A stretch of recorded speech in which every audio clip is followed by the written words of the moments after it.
Okay, this is a video response to Leija who's apparently just put up a video about her and Phillipe Sparks ending their marriage. I was just going to write a comment, which would have been a lot easier, but unfortunately there was a lot more that I wanted to say than could fit in the comments, so I basically decided to put this video up.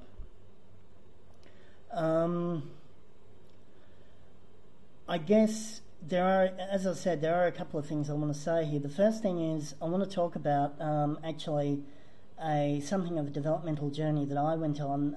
It was actually inspired quite heavily by watching Phillipe and Leija. I've actually been watching these two for quite some time, and I observed their wedding and the fact that they went to Hawaii and everything. And it seemed really good. It seemed as though they were, things were sort of going really well for them. I think, as I said, somewhat inspired by that, last September, I went up to Nimbin, or the area around Nimbin in northern New South Wales, and decided to take a permaculture design course. I'd been given a $10,000 inheritance from my late grandfather, which enabled me to do that. And that was a really great experience. I went up there, I met a number of people. Some of them were absolutely fantastic. Well, I mean, being Nimbin, for those of you who don't know, is the hippie or quote-unquote alternative capital of Australia. It refers to itself as a sister city to Woodstock. So there's lots of hippies. I tried acid, I tried mushrooms, there was a certain amount of marijuana. I basically did all that good stuff. That was a really, really interesting experience. I went up there twice. The first time I went up, I came back down here, even though I'd originally been intending to go up there to live. The second time I went back up, and again, ultimately ended up coming back down here to Victoria. I ended up feeling quite a deep sense of personal failure over the fact that I actually did end up coming back to Victoria. And to be honest, I've been back in Victoria for probably 2 months now, and I've gone into quite a deep state of not only depression, but also seclusion, which I'm only just starting to come out of now, over the fact that I've really been berating myself for not having lived in Nimbin permanently. I think the problem is that I really accepted and bought into the whole proverbial ascension meme, and not only the ascension meme, but also the 2012 meme, in terms of the whole idea that, 2012 is supposed to be the year that, we change everything for ourselves, and we quote-unquote ascend and end up getting a really positive scenario going. I guess my real point is, the thing that I really want to say is, we need to really make sure that we don't do anything that we're not spiritually and developmentally ready for. I've seen a lot of Leija and Phillipe's videos. They always come across as being extremely positive, extremely vibrant, extremely happy.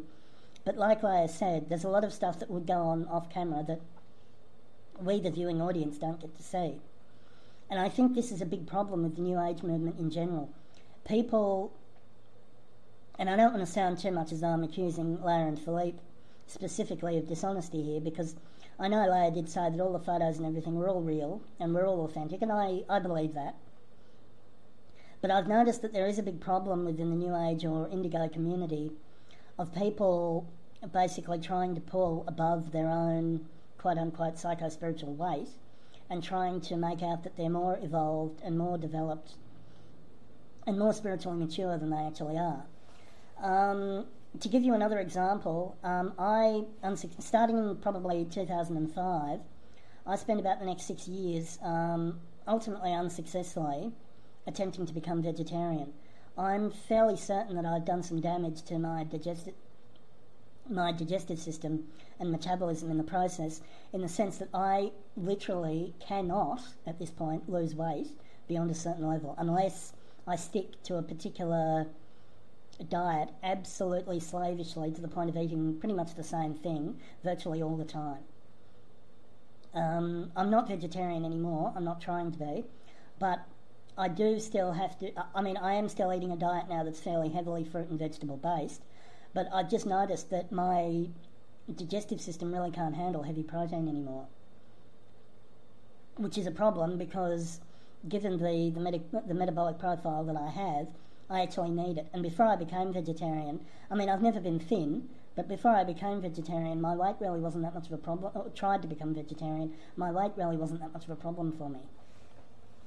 So I guess in general, what I'm really trying to say here is that the whole New Age ascension movement, it really isn't all it's cracked up to be. You know, in terms of people, again, basically trying to fit themselves into this mould that just doesn't work for them. And I've got to be very careful what I say here because the people in Nimbin were very kind to me and I am very fond of them, genuinely, and I still am, and I still want to go back there at times. And I'm sure some of them will see this. So as I've said, I've got to be a little bit careful here, but the last time I was in Nimbin, I went to the Mardi Gras Festival. The Mardi Gras Festival is basically a marijuana advocacy festival. Nimbin is a town which thematically is very heavily based around the concept of drug use, basically. As I said, when I went up there, I tried acid, I tried mushrooms, I smoked marijuana, I did all those things. The thing is, though, even though, as I said, the people are great, when I was at Mardi Gras, there was one particular point where I was standing in the middle of the street and I was watching a procession and I was listening to the speech, the talks going on, and I just suddenly realised that I didn't belong there. And it's not because they're not really great people. They're some of the kindest people that I've ever met anywhere. And this is why, truthfully, also, I think I've had to really undergo a grieving process because they are incredibly positive, incredibly kind people, and I loved the experience that I had up there. But I just came to realise as well that Nimbin was a place that did have a really dark side. There's a lot of people up there, as well as the hippies, as well as the pacifists. There's a lot of people up there who are violent, who are really mentally ill, who are schizophrenic, who are alcoholics. There's a lot of really psychologically broken people up there. And not only that, finding accommodation up there was also really difficult. I was able to go to a hostel there, which was good for a while. But a hostel just isn't really appropriate as a form of permanent accommodation. They would have let me stay there as a permanent. They were ready to let me stay there for as long as I wanted to.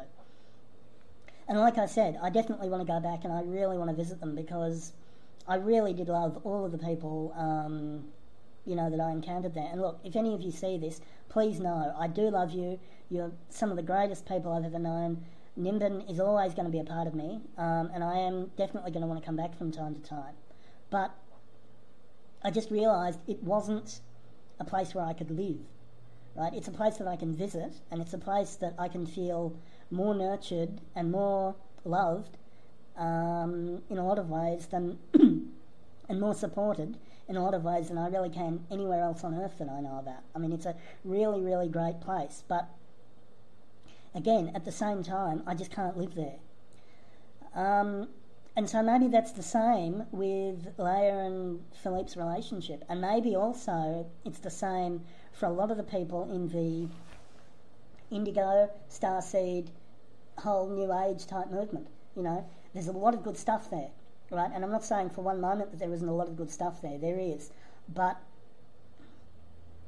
at the same time, some of us just still need to be a little bit more conventional still as well. There really needs to be an integration, as some people have spoken of the left brain with the right. So for me, again with the diet, it's about being omnivorous now, right? I'm not a vegetarian, I don't purely eat meat. I think I'd die if I tried to purely eat meat. I think anybody would. So yeah, and I'm having steak 2 or 3 times a week. And the reason why I'm having steak 2 or 3 times a week is because I know people say normally that steak causes gout, but I've had really bad gout. I've had really, really sore legs and feet, and anything else that I've tried has not worked. But if I eat a steak, I'll find that the swelling will start to go go down, and the pain will start to subside within about 6 hours, literally, right? It's that fast. I can't explain that. Some of you will probably just say it's psychological. I don't know what it is. All I know is that works for me. And again, that really is all I'm trying to say here. That yes, the New Age movement is great. It's positive. The Ascension movement, yeah, we're all ascending. You know, the liberation movement. There's a film actually here on YouTube that I'd really recommend everybody watching, called the Freedom Movie 2. Basically, it's basically New Ageism's greatest hits, right? It's like an anthology. It basically goes through the whole thing. It goes through diet. It goes through psychotropics. It goes through, you know, meditation and all the rest of it. It just talks about all of it. And there's stuff in there from Deepak Chopra and, you know, all the people that you've heard of. It's really great. It's called the Freedom Movie 2. So, like I said, I'm a huge fan of the whole movement. But I'm just aware also that I'm really a child of the transition in that sense. I mean, there's other people who can go completely vegan and they can live the whole, as I said, they can do the whole thing and they can do it full time and it's great for them. I can't really do that. For whatever reason, I'm not that positive. But I've got to be honest about it as well, you know. I am angst-ridden at times. Most of the time I don't put videos up here because not only am I terrified of haters, but I just know that for the most part, what I want to say just isn't the sort of thing that people on YouTube want to hear. People want to watch lolcats and fart jokes and all that sort of stuff, which is fine, but that's just not the sort of thing that I want to talk about. I talk about things that most people consider boring. Anyway, this video is probably getting huge, so I'm going to end it at this point. Fortunately, I'm a director, so I can talk for a long time on this particular channel. I'm going to say a shout out to Sean McLean and all of my other subscribers. Guys, I haven't forgotten about you, even though I know I haven't uploaded anything for a year or so. As I said, I am terrified of the haters. But yeah, Phillipe and Leija, I am sorry that you're splitting up. But maybe a little bit more balance between the light and the dark, you know? I don't know, Leija, I know you've said you're a fruitarian. Maybe even try eating some meat occasionally. I mean, I don't know, maybe that won't help you. It works for me, but the thing that I've noticed is that if we try and go all the way to the light, as far as we possibly can, we can't maintain that full time. Eventually there is going to be some dark element that's going to come back in, right? You can't basically just be this pure being of light all the time. Oh, well, I can't. I mean, I'm not a being of light most of the time, let alone all the time. But I think that's why in terms of comic book heroes, I mean, you notice I'm basically dressed in black. In terms of comic book heroes, I've always preferred... Oh,